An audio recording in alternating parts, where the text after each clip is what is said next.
नमस्कार। आज हम रॉबर्ट कियोसाकी की जो मशहूर किताब है रिच डैड पुअर डैड उसकी एक समीक्षा पर बात करने वाले हैं। हमारे पास ना इस किताब का एक विश्लेषण है जो इसके खास विचारों को सामने लाता है। तो कोशिश ये समझने की है कि पैसे को लेकर, दौलत बनाने को लेकर ये किताब आखिर क्या अलग सोच देती है ना? और असल में किसके लिए है ये? ये विश्लेषण बताता है कि किताब दो पिताओं की सोच के बिल्कुल उलट पहलुओं पर टिकी है। एक है पुअर डैड, मतलब कियोसाकी के अपने पिता। वो पारंपरिक रास्ते की बात करते हैं, अच्छी पढ़ाई करो, पक्की नौकरी और हाँ, जोखिम बिल्कुल मत लो। और फिर दूसरे हैं रिच डैड, ये उनके दोस्त के पिता थे। इनका रास्ता भाई एकदम अलग था। वो सिखाते हैं कि फाइनेंशियल लिटरेसी, निवेश और अपना काम मतलब उद्यमिता से पैसा कैसे काम पर लगाया जाए। चलिए इसे थोड़ा और करीब से देखते हैं। हाँ, और इसमें देखिए दिलचस्प बात यह है, जैसा ये विश्लेषण कहता है, कि किताब का जो बिल्कुल सेंटर पॉइंट है वो है संपत्ति और देनदारी के बीच का फर्क समझना, मतलब एसेट्स और लायबिलिटीज। रिच डैड का फलसफा आप कह सकते हैं बड़ा सीधा है। वो चीजें खरीदो जो पैसा बना कर दें, यानी संपत्ति, और उन चीजों से बचो जो पैसा खर्च करवाएं, मतलब देनदारियां। ये जो साधारण सी बात लगती है ना, यहीं से सोच बदलती है। बिल्कुल। और ये विश्लेषण इस बात पर भी जोर देता है कि ये सोच हमारे स्कूली पढ़ाई से कितनी कितनी अलग है। स्कूल हमें हुनर तो सिखाते हैं, पर पैसा संभालना, उसे बढ़ाना, ये कहाँ सिखाते हैं? ये एक गैप तो है। हाँ, सही बात है। और इसी से जुड़ा देखिए एक और सबक इस विश्लेषण में सामने आया कि सिर्फ कमाने के लिए काम मत करो, बल्कि सीखने के लिए करो। जैसे बिक्री है, मार्केटिंग है, निवेश, लोगों से बात करना, ये स्किल सीखना ज्यादा जरूरी है।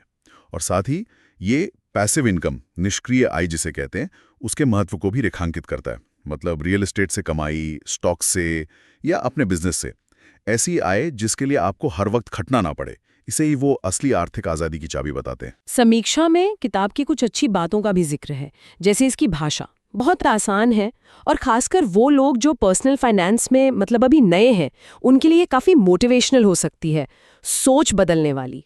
ये सुरक्षित नौकरी वाले आइडिया से हटाकर ध्यान आर्थिक स्वतंत्रता पर लाती है। जी, वो तो है। लेकिन ये विश्लेषण कुछ कमियों की तरफ भी इशारा करता है, ये भी जरूरी है देखना। जैसे इसमें कोई बहुत ठोस स्टेप बाय स्टेप तरीके नहीं दिए गए हैं कि पैसा बनाना है तो ये कदम उठाओ। कुछ बातें थोड़ी ज्यादा ही सरल लगती हैं, शायद थोड़ी आइडियलिस्टिक भी। और कुछ आलोचक ये भी कहते हैं कि कियोसाकी ने जो कहानी सुनाई है उसमें शायद कुछ मनगढ़ंत बातें भी हैं जिनका कोई पक्का सबूत नहीं मिलता असल जिंदगी में। अच्छा, तो फिर ये विश्लेषण किन लोगों के लिए इस किताब को सबसे ज्यादा फायदेमंद बताता है? देखिए, ये समीक्षा सुझाती है कि ये किताब उनके लिए बहुत अच्छी है जो पर्सनल फाइनेंस की दुनिया में कदम रख रहे हैं, जैसे स्टूडेंट्स हो गए या युवा पेशेवर, और वो सब लोग जो क्या कहते हैं, वो रोज की जो भागदौड़ है ना, रैट रेस, उससे बाहर आना चाहते हैं। असल में ये उनके लिए है जो पैसे को देखने का, काम करने का और अमीर बनने का अपना नजरिया ही बदलना चाहते हैं। तो कुल मिला के कहें तो इस समीक्षा का निचोड़ ये निकलता है कि रिच डैड पुअर डैड कोई प्रैक्टिकल पैसों की गाइडेंस बुक से ज्यादा एक माइंडसेट बदलने वाली किताब है।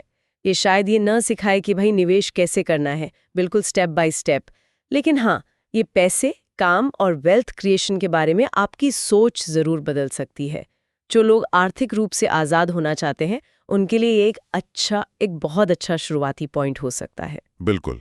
और यहीं पर ये पूरी बातचीत हमें एक ज़रूरी सवाल पर लाके छोड़ती है कि क्या आर्थिक सफलता सिर्फ सही जानकारी या तकनीक जानने भर से मिल जाती है, या फिर हमारी जो सोच है, हमारा जो माइंडसेट है, उसे बदलना ही पहला और शायद सबसे अहम कदम है। इसी सवाल के साथ आज की चर्चा को यहीं रोकते हैं।